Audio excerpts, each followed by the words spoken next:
So we're getting ready for the first FR Formula Regional Americas race of the season for 2023. A whole host of new drivers and new participants in the championship. Up for grabs, some $600,000 for the winner to go and race in Super Formula and chase the likes of Lawson and Pato O'Ward, who came before him, and now Raoul Hyman, our current champion, who's headed to Japan. But this series has seen some greats come through. People like Kyle Kirkwood, now in IndyCar. And now we've got a whole bunch of new names. And a guy I know well, Callum Hedge. He's right here, coming from New Zealand. He's been racing in New Zealand for the last 6 weeks, but this is his first venture into the States. Callum, how do you feel?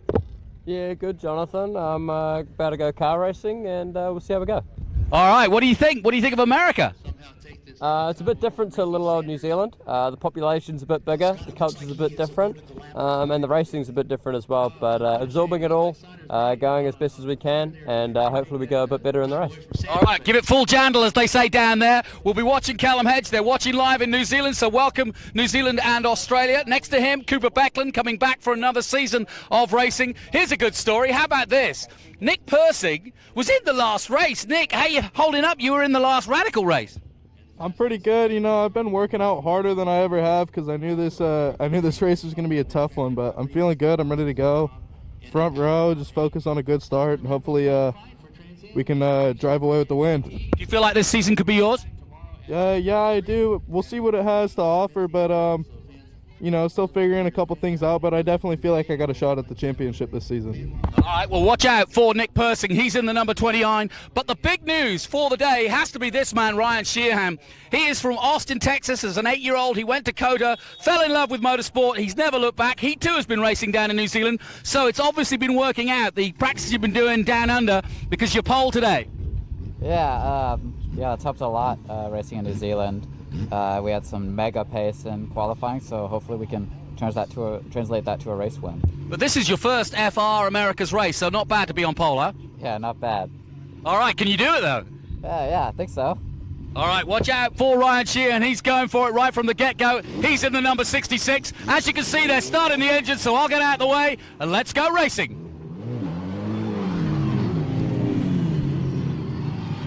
I better piss him. Well, here we are watching the Formula Regional Americas group going out. NOLA Motorsports Park at the NOLA SpeedTour. Let me run through the grid real quick, and then I'll introduce our special guest. It's an honor to have Carl Bennett, the number 9 from F4 Ganella Racing. He actually won feature race 1 today, so he knows how to get around this track. So let me go through the grid here real quick, and then I'm going to come to you, Carl. All right. Number 1 is Oliver Westling, racing with Jensen. Number 3 is Hayden Bowlesby with IGY6 Motorsports. Austin Hill, number 8. Number 12 is Manuel Rosa from Mexico City, Crosslink Kiwi Motorsports. We heard from Callum Hedge from Auckland, New Zealand, Crosslink Kiwi Motorsport, number 17. Cooper Beckland, number 19, West Lynn, Oregon. Number 22, Max Hewitt, Houston, Texas. Number 24, Kevin Jansen, Deerfield Beach, Florida. We heard from Nick Persing, who's having a really good run this weekend in the Radicals. Number 29, Morgan Hill, California, Cameron Racing. Bryson Morris from my neck of the woods, Nashville, Tennessee, Mount Juliet, Tennessee, Crosslink Kiwi. Ryan Sheehan, 66, starting in first. So congratulations, Ryan Sheehan. Had a great show of it last year in our F4 U.S. Championship. Now he and Bryson Morris have moved up, as it were, into the FR group. So now, Carl, explain to everybody what this NOLA Motorsports Park is to you. Well, it's I'd say it's a pretty tough circuit. You know, it's got its bumps in the high-speed corners and whatnot. And you really have to just go for it in order to be fast. Overall, it's just a whole lot of fun. Now, have you raced in Thailand? No, I haven't raced in Thailand. I've driven like Formula cars a little bit, and they've got a nice track over there. So, what was it about the F4 U.S. Championship that drew you to compete in that? I'd say, it seems like a very competitive type of series. That was why I went with it, and I think this year it's going to be even tougher because we've got like 30 cars or something, so it's pretty cool. Yeah, the talent pool in F4 keeps getting thicker and thicker.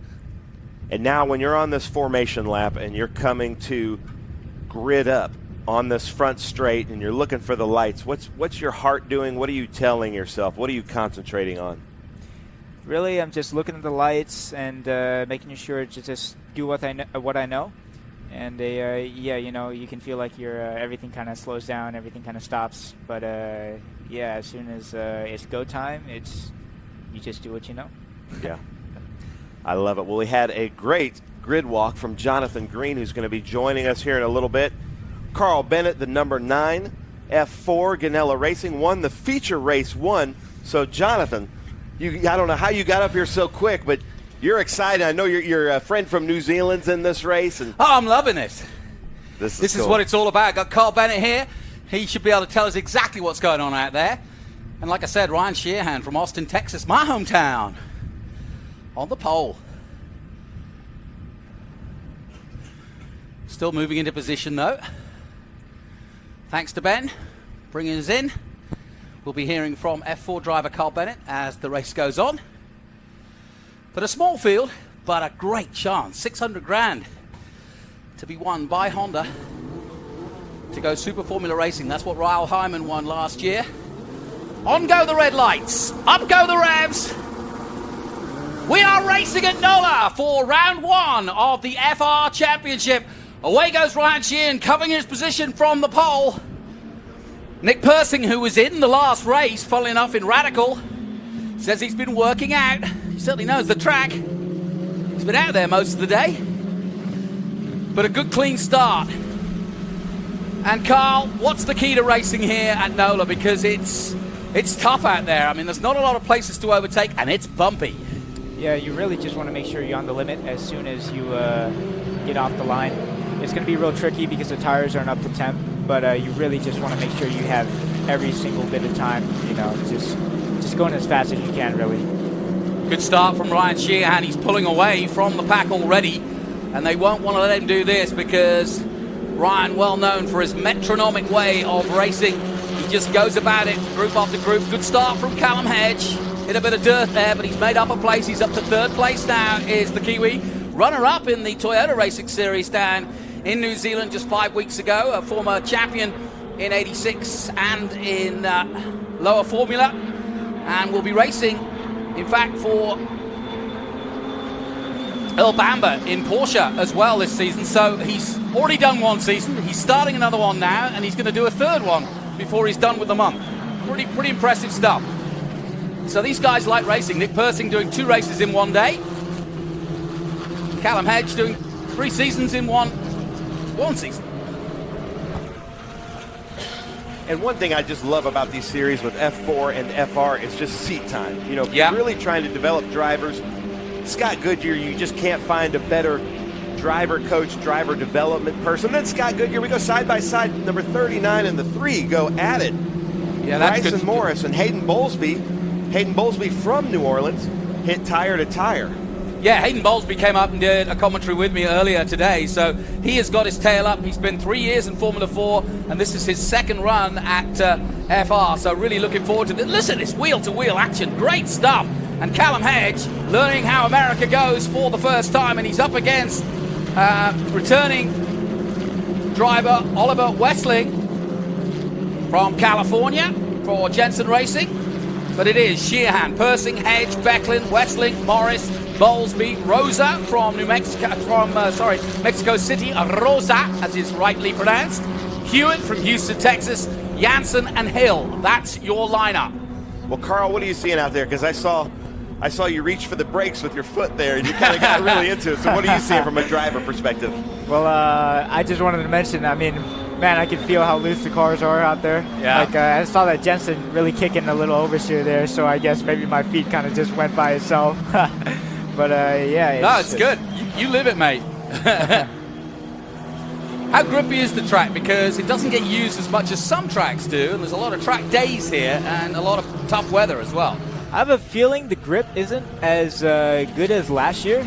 That doesn't mean the track is worse necessarily. You know, a challenge is always nice.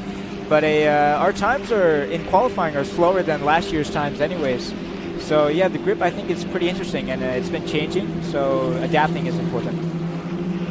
Now in these FR cars they were talking about, they have a little bit more downforce and turbo than the F4 cars, and passing becomes interesting. We were talking to Ernie Francis Jr. about that. That's a little bit harder to pass, so coming into 1 down that long straight, that seems to be the place to go, maybe 3, but then if you pass at 3, you might set yourself up poorly for turn 4, which they're coming to now. Where are the passing zones for you? For me, I'd say turn 1 definitely is a passing zone. Turn 3, turn 4. After the S's, and yeah, mainly those are the places where you can pass, you know, the heavier braking zones. And Jonathan, I know you got to be just super excited to see the FR, F4 season start. You love these open wheelers. Yeah, I do, because what you're seeing here is a glimpse into the future, whether you're an IndyCar fan or a Formula One fan. Remember, this is an FIA championship for 18 super license points. So very valuable indeed. The guy leading at the moment, Ryan Sheehan, has been with the F4 championship the last couple of years and stepped into FR, got pole position today, but he's chasing more points. Oh, somebody's spinning there. And that's the number 3 spinning round. Hayden Bowlesby, the local man, getting it wrong at his own track. But meanwhile, the lead of the man I was just talking about, Ryan Sheehan, is increasing. He's doing a good job at the moment. He got a great start. And like I said, he's metronomic in his lap pace. He just doesn't waver from that. Saw that in New Zealand with him. And he's just very, very precise about his racing. Doesn't take risks that aren't needed to be taken. Meanwhile, Oliver Weston, Callan Hedge continuing their battle. Hedge just in front of him in the 17. I was seeing smoke coming out of the rear of the car as they were coming through 15 there, and that's where the car looped around, so I'm not sure if maybe somebody's dropping something, but you can really see the bumps. There's a part where the inside tire is fully elevated from the track. Are you feeling that in the car? Yeah, I'd definitely say in the F4 cars we can feel the bumps and everything. So yeah, it is quite a bumpy track. This is the first of 3 races in the weekend, so that's another thing. It's all about self-preservation as well. You don't want to get into trouble in the first race. You want to make sure that the tires underneath you are working and that everything is going according to plan. And you certainly don't want to get into a tussle, not in this first race, and cause damage that you don't need. That said, it looks as though Hedge and Westling are going for an almighty fight here in 4th place. They dropped a few places. Hedge was up to 2nd at one point, dropped down to 3rd, and now he's battling just to stay in 4th place here. Becklin ahead of them, then Persing in 2nd place, and Sheehan has gone. A replay of the spin coming up here in just a little bit. So now we're going to get to the bottom of this spin. Here we go then. Carl, we'll see your genius on this. That's a tough one, isn't it? Yeah, that's real tough. I'm not sure what happened, but definitely looked like he just lost it on the entry, and the rear just came around. I think maybe it could have been the bumps, you know, those, that definitely makes it very tricky. So the race is settling down now and starting to spread out as well. The leaders, Sheehan with just just under a second, half a second over ahead of Persing, but the real battle is here between Callum Hedge and Oliver Westling. Westling going round the outside of Callum Hedge. Look, it's great racing. And remember, this is the first race of the season. Hedge had an engine issue in qualifying because he'd been at the top of the times with Sheehan, his teammate, throughout practice, but had some problems in qualifying, and really enjoying working with the Crosslink Kiwi team, and of course a home team for him, having just raced at home. It's been a busy schedule. He heads back tomorrow night, back home, and he'll be off to Australia the day after that. Wow. To do Porsche racing with Earl Bamber. Now that's Bryson Morris, who did really well in our championship last year in F4. Yep. Moved up to FR, and I expect him to have a really great FR season this year. I know him to be a really good, talented, smooth driver. So once these F4 drivers get used to this new FR platform, they seem to get really fast, don't they? Yeah, and it's interesting. You've got the likes of Bryson Morrison, Nick Persing, Oliver Westling, Hayden Bowlesby, all coming back to this series. but weren't big, big I-ams last year. And then you've got the likes of Ryan Sheehan coming up from F4. He was in contention for the title throughout most of the year, all the way to COTA. Mathematically, it went wrong at VIR for him. And then you've got, guys that we don't know much about. Max Hewitt from Houston, Texas. And then Austin Manuel Hill. Rosa. Yeah, Austin Hill. Manuel Hill right Rosa there. from Mexico City, yeah. Yeah, Austin Hill started at the back in the number 8, but we're going to see what he can do, the man from Ohio. I like the colors on the car, though. Yeah, you're not going to miss that car. So from a suspension setup, you're seeing these cars kind of skip around the turn like that. What are you seeing, Carl? I'm not very knowledgeable in the setup side of things. I just drive. But these cars, I mean, you could definitely bottom out on the exit of that corner that we saw the 8 going around here. You really don't want to bottom out like you just want to make sure you're on the right places, putting the car where you want it to be. And Either an engineer's nightmare or an engineer's dream, because an engineer can get the setup he wants and say, that's the right setup, now drive it, Carl. Or he's looking for feedback, and they're all going around in circles, and he's like, man, I'm just here to drive. So across the strip comes Sheehan again in the famous 66. He's had those colors and those numbers. He needs some sponsors on the front of that car, though. It's a little black for my liking. And there's Nick Persing, decided to write his own name on the side there by the looks of things. I love it. Nick had a great season with us last year. I believe he was on the podium with us at Road America and at COTA. He was on the podium with us at COTA, not feeling well, and still did it.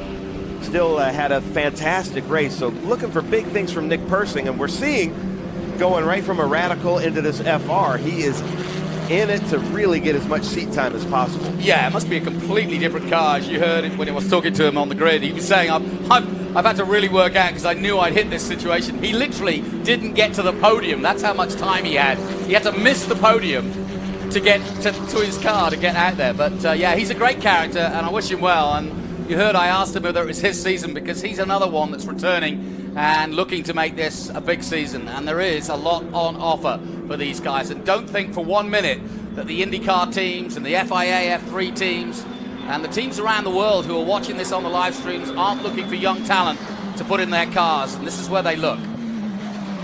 Yeah, for sure. If you're just tuning in, there's F4 U.S. Championship that we saw earlier. This is FR or F3, and this is basically the ladder up to F1. But the thing that I love about this, having two sons that are interested in racing, is the driver development, the time, the effort that Scott Goodyear and his whole staff puts into making great drivers all around from a PR perspective, but also on track. And there's a difference between a fastest lap and racing laps. And I love the approach that Scott Goodyear takes with each of these drivers. Yeah, and in many ways, and I don't know if Carl would agree, but these informative years in F4 and FR are really what makes and breaks a good driver. It's expensive. You don't get a lot of time on track, but the time you get must be used wisely. I heard Scott in the driver's briefing saying, listen, we're here to learn, and if you crash in the first corner because you're really trying too hard, then you're not going to learn anything, and you're going to waste your weekend and your mother and your parents, money. And so, it really is that if you can come through this clean and learning every lap and every weekend, then you're going to go good, and you're actually got a future in this. Yeah, it's definitely very difficult from a driver's perspective that you want to go fast, but you also want to finish the race, So it's really tough finding that balance. Yeah, you want to be aggressive, but not overly so. So Hayden Bowlesby in the paddock, yep. Yeah, Car number 3. Great shots here. Bryson Morris, that number 39. To me, that's Dylan Tavella's car. I don't know if that is Dylan Tavella's car from last year, but it looks like it. Dylan Tavella, one of our fastest drivers, fighting for the championship with Raul Hyman. And like I said, Bryson Morris, Ryan Sheehan, and I heard it. Whoa, look at the big tire lockup. smoke. Very big lockup. And he's gone off track, and he's luckily he's got some asphalt there he can use, and he doesn't gain anything from that, so I don't think he's going to be penalized in any way. He just missed his braking point, but he gets back on. Go ahead. Wisely uses the escape road, but Lockie Hughes, Bryson Morris, and Ryan Sheehan were right in it to the end of Circuit of the Americas for the championship in F4. So it's great to see them moving up the ladder as Ryan Sheehan and Bryson Morris are doing. Yeah, and Lockie Hughes, Josh Carr, 2 Australians who've come through this field, and I'm glad to see so many foreigners coming here to the USA to get a good price point and to get a good championship with safe racing and to learn their way here, and wherever they go afterwards, they'll remember their days here. And it's great to see the Aussies doing well. We've seen Callum Hedge just join this year. We had Ryan Yardley last year. He's still here helping mechanic Cooper Becklin at the moment. And it really is going from strength to strength. I remember when Kyle Kirkwood won the first FR championship, now an IndyCar driver, of course, for Andretti, going great. But it just shows you how quickly these guys can rise to suddenly be the teammate to, you know, some of the greats of Indy. Very quickly indeed. And in fact, in Dakota Dickerson's case, he got taken on by Honda and has been racing sports cars for them. And so there is definitely a future if you are able to get a good result out of this season. Raul Hyman on his way to Japan now. And speaking of driver development, like our good friend, you know, 6-time, 7-time champion in Trans Am, Ernie Francis Jr., that did one season of FR and now is doing Indy next. He couldn't believe, and I couldn't believe he said this because I thought the Trans Am cars were super rough. He couldn't believe how physical it was in the first couple races, and he's had to really boost his endurance and the shape that he's in to race these open wheel cars just because of the G-forces. Have you experienced that yet? I'd say in NOLA, the last corner definitely can take out your arms. And in my opinion, this actually is one of the most physical races of the season. But, I mean, we'll see with the changes in grip this year. Maybe that could happen at other tracks, and then it you know, becomes physical also. Well, Road America is now glass smooth. They've just repaved all of Road America, so that we should be setting some records to that one. Well, that'd be fun. We're looking at Callum Hedge on track with the Giltrap Group and his sponsors that he had in New Zealand. You can see the Kiwi Driver Fund, Tony Quinn, owner of 3 circuits down there, and they'll be tuning in New Zealand to see how he goes. A lot of high hopes for him. He's following a series of great Kiwi drivers. I mean, look at Indy this year. You've got Marcus Armstrong, who came from the same series that Callum came from. In fact, 2 series that Callum came from. Then you've got Scott McLaughlin, of course, who did most of his driving in Australia in supercars, and Scott Dixon, who came through the ranks in New Zealand. And so we've got 3 Kiwis at the top of Indy right now, and many more underneath. You've got people like Jacob Douglas racing on the road to Indy and several others. So the Kiwi advance continues here, and Callum's just the next off the boat, if you will. I love these shots going through Mission Foods turn 15. You can really see when they come out of that rhythm section S's, you can kind of see how the downforce is keeping them planted and then hard onto the brakes for that right-hander. This is a pretty technical track. Yeah, I would say so. I would say it's technical. If I had to say which part is the most technical part, maybe I'd say that last sector. So yeah, when you have that big braking into turn 13, I believe it is, and then you've got the left-hander, and then just the last few bits. Yeah. We're taking a look at the 12 of Rosa, Manuel Rosa of Mexico City. His family here, mother, father, watching him race, and they all came with their hats for the weekend.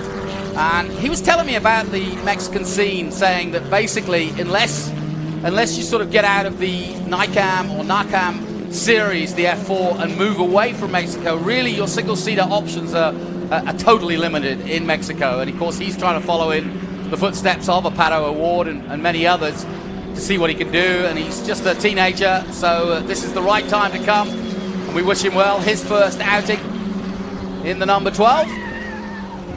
Somebody locking up there.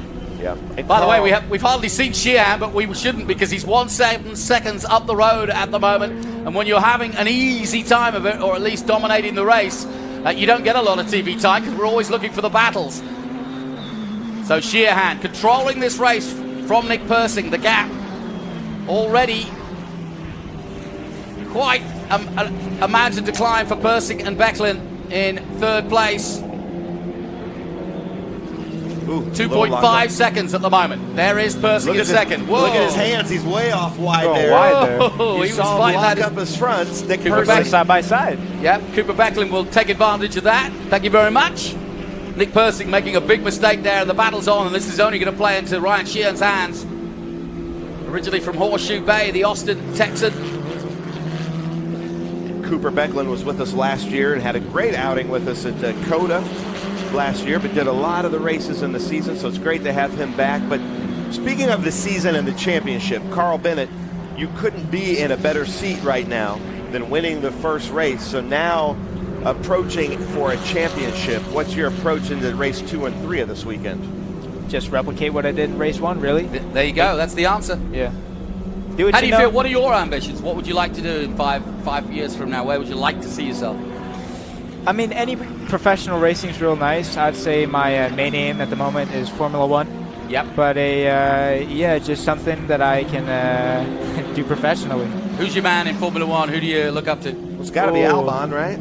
I mean, as a Thai, it's a pretty big thing, in Thailand. Alex Albon, everybody, loves him. He's a pretty cool guy. But I got to be honest with you. I feel like every single day I'm having to just change who's my favorite. I like them all. I love it. That's great. Carl Bennett talking to us. He, of course, an F4 driver, an American Thai, as Ben mentions. And yeah, I spent a lot of time doing racing in Asia. Some great talent over there too. And the Thais love their racing. This is Kevin Jansen. He was with us a lot last year. Really fun to have him out there. He's slightly older than some of the other competitors. Definitely older than everybody else, but in better shape than some of the other drivers in the field too. He loves his racing though, absolutely. And this is not an easy car if you're not a youngster and can be thrown around. As you say, very physical indeed. The thing about these cars is that, they want them as stiff as possible so that the downforce works and they go as fast as possible. But that doesn't make it a comfortable ride. If you put your regular car springs on this, it would be slow. Yeah, and those hand-cooked tires are doing a really good job of gripping, but they don't get the grip when the car's skipping across the turns like that, making it really difficult to drive. Well, I mentioned that Ryan Sheehan's not getting a lot of TV time, and the reason is he's 6 seconds up the road as Persing and Becklin started to do their fight. That just played into Sheehan's hands, as I thought it might, and he is off to the races quite literally as we continue to look at Jansen coming down the front straight now. Another good battle here. They were at it all last year too. Cooper Becklin and Nick Persing. It's really fun to see them back at it. And look at how close these cars are racing. Yeah, Cooper Becklin has now left his high jump days. I was asking him about that. He was a high school high jumper, very good one too. He's over 6 foot, but he can jump well over 6 foot too. But he said he hadn't had much of a chance since he's got out of school. But he's continued to do the racing, and here he is lining himself up through the big machine Vodka Spike Coolers to turn 1. Headed down to Bennett's at turn 3 in a moment. Little lock up from Persing. I think I saw a shot of Bryson Morris back there off track. The number 39 car. Is Bryson Morris off? No, it doesn't say so. Ooh, a big lock up there by Becklin. So Cooper Becklin pushing on with 3 minutes to go in this race, the first of 15 in the championship. Ryan Sheehan from Texas totally dominating here, 7 seconds. He's going to be back and have a shower and gone home before the rest have finished. Yeah, it's quite insane, the gap that he has. Especially in FR, I mean, especially in your first run. I mean, he put on some good results in F4, got some good victories, got some great podiums, was vying for the title, but to come in here with this very strong return E-field of these two included, Persing and Becklin, and then to absolutely dominate the way he is. No cautions, he's just gone for it. Another lockup from Becklin. Is that setup or just pushing? I'd say that's just pushing, When you're so close to the other driver, it's really, really difficult to be able to focus on just what you need to do. And I would say you definitely get more inconsistent. I'm not too sure what how much aero wash these cars have, but I'm sure it's quite tough to drive, Well, we just got a glimpse of the leader going through his shot there. That's how far ahead he is. He's already going into turn 1 while the battle is on for second and third. 2 minutes left, and Cooper Becklin jinks out now to get alongside, but he's not going to do it this time. Persing's got the better line, and Persing holds on. Some good racing room, though. Really good. Persing must be feeling it now, though. This is he's been out on track for an hour now. In fact, longer than that, because the radical races are some 40 minutes. These are 30 minutes. So he's been sat in a hot cockpit for the best part of just over an hour now. And those radicals are very physical as well, so he's getting beaten up this afternoon. Yeah, he was in the thick of it there too. Having a great battle. He's going to continue to do that as well, so good for him. There is a car off at turn 4, I saw. Unless we're seeing it so fast, maybe that's the corner worker's car, but I think I saw an orange car. No, there's a lot there. of dust flying up. A lot of dust. Dust there, yeah. So yeah, I think that's probably the reason. This should be our white flag lap here. Yeah, we're getting down to the business end. Sheehan with a 7.6. And I can't remember a race that has been so dominated in Formula Regional in a long, long time. He didn't get a win in New Zealand, but he came darn close, got a couple of podiums, and I think finished in the top 10, got himself some super license points. And this will be a big haul of points here. Here he comes to take the white flag. Young Ryan Sheehan of Austin, Texas. I'm sure his dad, Doug, will be watching and thinking, oh, I've got to get up again early tomorrow and get that sponsorship going. I've raced against Sheehan a little bit in F4, and I'd definitely say, yes, he's a talented driver. Good. That's good news, because, yeah, it's a much easier way for you to judge at the wheel. We sit on the outside, and, yeah, we see the results, but we don't see, it's only when you're wheel to wheel where you really give respect and get to understand whether the guy is good or not and whether he's fair or not. And the one thing I know about Ryan is that he's a tough driver when he needs to be, but he's not he's a very fair driver. And like I said, I've described it already. He's very metronomic in his approach, very sated in his. He gets the adrenaline flowing, but he's very calm about his going about his business, and that's exactly what he's done here. Look at this, 9.2 seconds.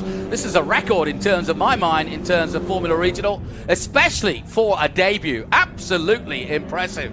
If this doesn't make some headlines, I don't know what will, but this is a heck of a start to his season. Well, we've got the winner of the first race in F4, and we're watching the winner of FR just stride his way through NOLA. They call it the Big Easy. Well, this was. They'll remember this race as the Big Easy for this man. He's well ahead of Persing and Becklin. Westling in 4th, Morris up to 5th. Hedge has dropped down to 6th place now, just ahead of Rosa. Hewitt from Texas is in 8th position, so a couple of Texans out there, but it's this one from Austin, Texas, the home of the Circuit of the Americas, where he fell in love with the sport, and now he loves it more because he's winning, and he wins the first race of the Formula Regional 2023. Ryan Sheehan in the 2023 season for Crosslink Kiwi wins in the 66, well ahead of this battle for second, which sees Persing take second place and Becklin take third. Well, it wasn't the closest of races for the win, but Ryan Sheehan won't care about that. The more the better. That's the way to race. Absolutely take it to the opposition. And he's been faster. He's fastest or second fastest in most of the pre-practices, so we knew this was on, but not by this much. So, Carl, what's your preparation tomorrow? Rice Krispies and out there, or 3-mile jog, or what do you do? A lot of my routine before the races, I'd say I'd just be listening to some music. What do you listen to? Ooh. That'd be telling. I really like hip-hop, Okay. Yeah, but I also mix it up with some rock, too. And I've been getting into some reggaeton. All right. So, yeah. Well, we'll send Ben down there. He plays live. He's a drummer. We'll get him down there. We'll get him to rile you up with some. So then, that is how we finish day one at the Big Easy, New Orleans in the background. Bourbon Street awaits for those who dare. But for me, it's a pipe and slippers and looking through the results, I think. Well done to Ryan Sheehan. Excellent race for him. Doesn't get any better than that. That's just what he wanted. And if he can keep that up, the potential of that Honda prize of going to Super Formula awaits in Japan. Well, that's it for this. My thanks to Carl Bennett. He'll be back in action tomorrow. Ben Sissel will be everywhere, as always, in every shape and form. I'm Jonathan Green. We'll take a short break. We'll be back after this.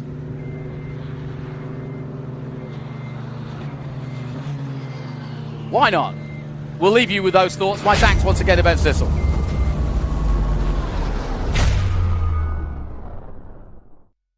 There is less than 1/100th of an inch of motor oil protecting your car's engine. Friction and heat causes engine oil to experience thermal breakdown, weakening its ability to protect the engine and its parts. Lucas Heavy Duty Oil Stabilizer is specially formulated to resist thermal breakdown, protect vital engine parts, and extend the life of your engine. It also stops smoking, knocking, and oil consumption in worn engines. Lucas Heavy Duty Oil Stabilizer. Keep that engine alive.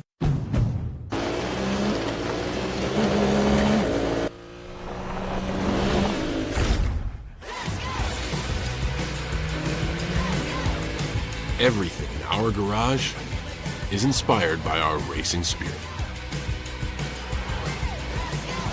Racing for a great deal on the Honda CR-V.